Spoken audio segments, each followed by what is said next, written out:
Well. We meet again.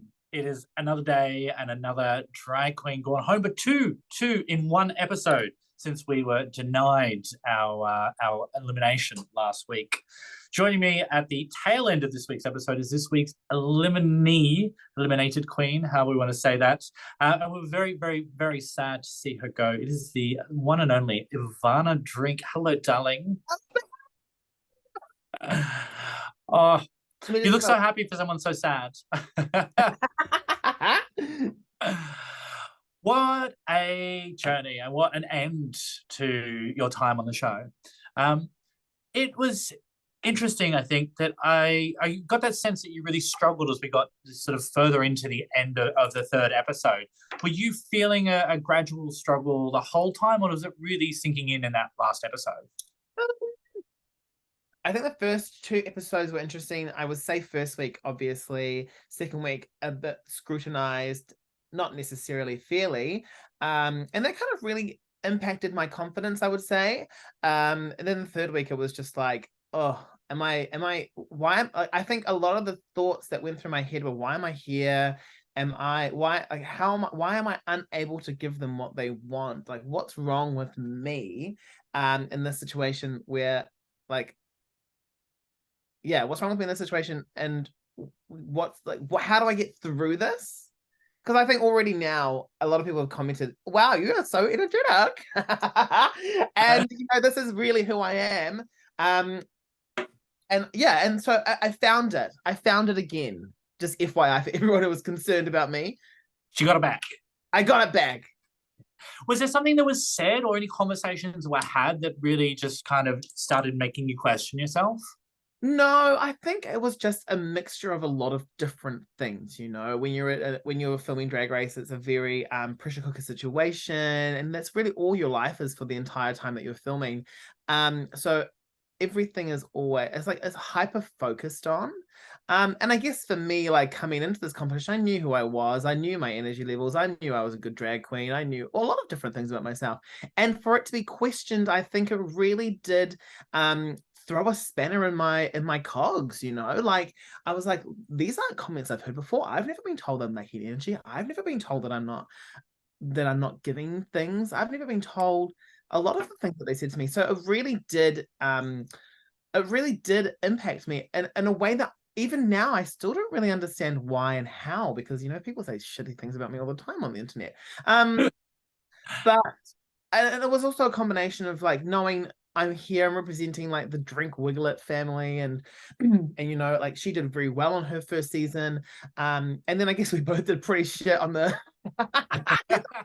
my first, her second. So maybe if I do All Stars, it'll be reversed, and I'll do well on my second season. And and just like like the brand and the relationship. A lot of people I saw a lot of comments like, I love Anita, so I'm going to love her. And I was like, oh, I hope that they still do. Definitely something into it. And I think just tapping into what you were saying, I think it's very much the Adore Delano, if to make a reference to that, where it's that very thing. She came back in and she went, I have my drag and my world, and this is what I do, and people love it. And then we put into a different situation where suddenly what you do and what you're celebrated for is like, well, it's not all gelling. And I think because you've got so many different styles of drag, and Drag Race can be honestly focusing on one style. Perhaps that's it. Yeah, and that's what I think it was. I just think that my particular style of drag is not really what the judges were looking for when we were filming this season. So, like, at the end of the day, like, I'm still successful, I'm still busy, I'm still doing lots of different things. So, and if anything, things have just picked up. So it's not like I've lost anything. It's not like I'm coming out of this with less than I went into it with, just less money, but less money, more clothes. Less money, but more bookings, more money in the end. Future goals. So, and what we mentioned, like, obviously Anita and I feel like we didn't get a huge sell within, like, the workroom when you girls had, like, it didn't feel like a big deal that this was, Anita's husband. Was there more of that sense that we just didn't see, or did it really just get kind of put to the side? I think there was a bit more to it that you didn't get to see, but also I was very aware of wanting to of wanting to represent myself in my own brand.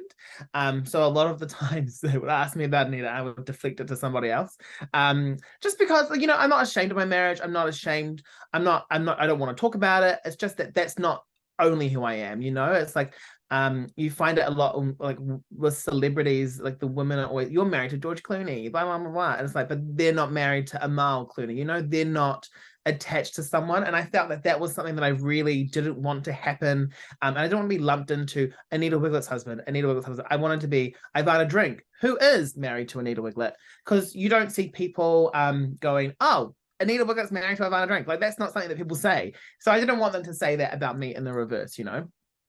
Yeah, it's great. I think even if it did happen off camera, I think it was great that what we saw on screen didn't reduce you to that. I think, which was great. I mean, she's had her turn. Fuck off. So exactly. well, yeah. It's my time. But it must have been hard too, like being, you know, let's call it 5 minutes from home. Like, you know, I don't know how far the studios were from your actual house, but like quite literally 5 minutes from my house.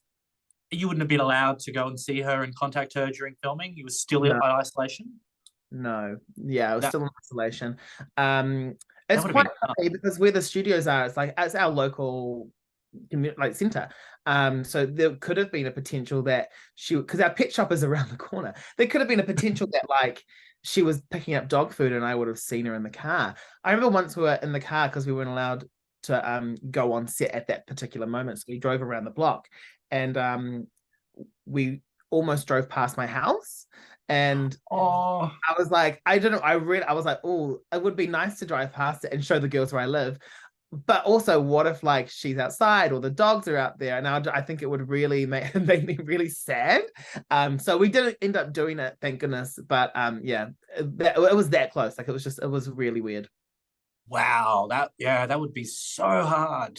Oh gosh, I can't imagine. Just thinking about missing my dogs and being that close to them as well. And you know, my husband as well, but you know, the dogs. Yeah, that was the dogs. I was like, oh, I miss them. Now, did you have any ace up your sleeve you were dying to get out and show during your time you just didn't get a chance to yet? I think a comedy challenge would have been my jam. Like, I think I'm quite a funny person. So that would have been really fun for me to do. I was really looking forward to doing Snatch Game, which would have been really fun. But you know, there are things been All Stars.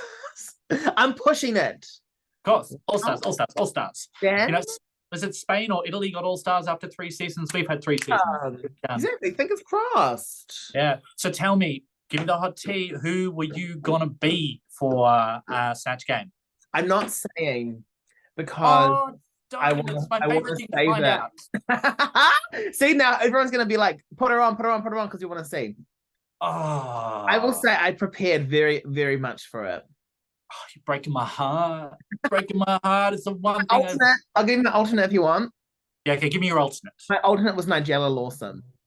Oh, I see. In the microwave.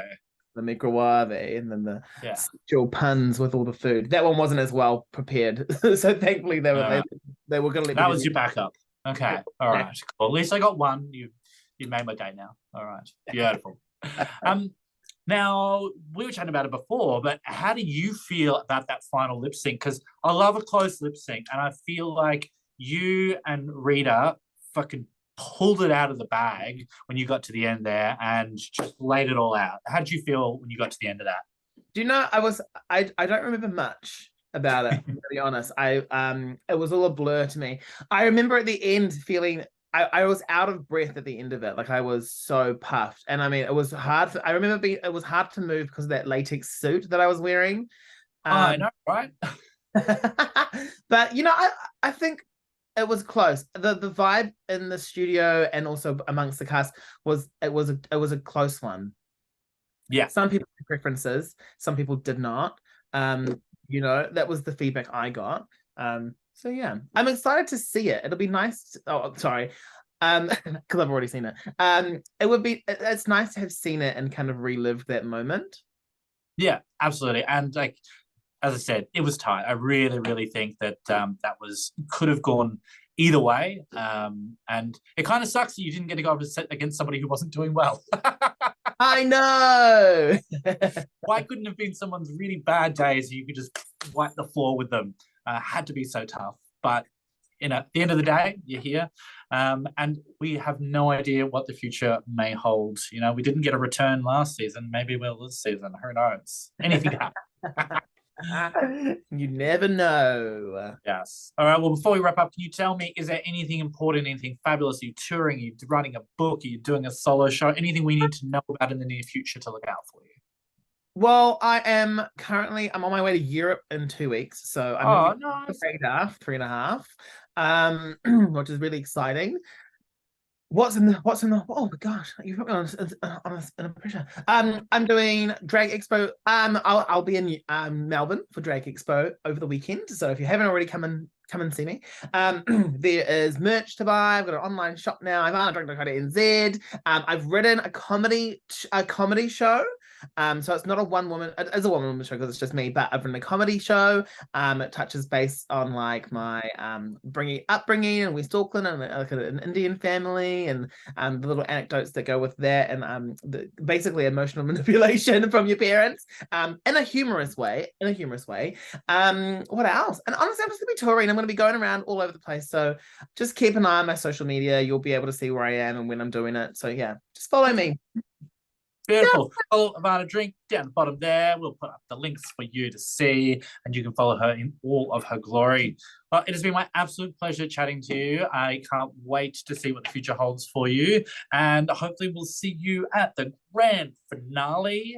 You have a great day. My name is Michael James, and that is Ivanna Drink from RuPaul's Drag Race Down Under Season 3. Have a great day, darling. Bye.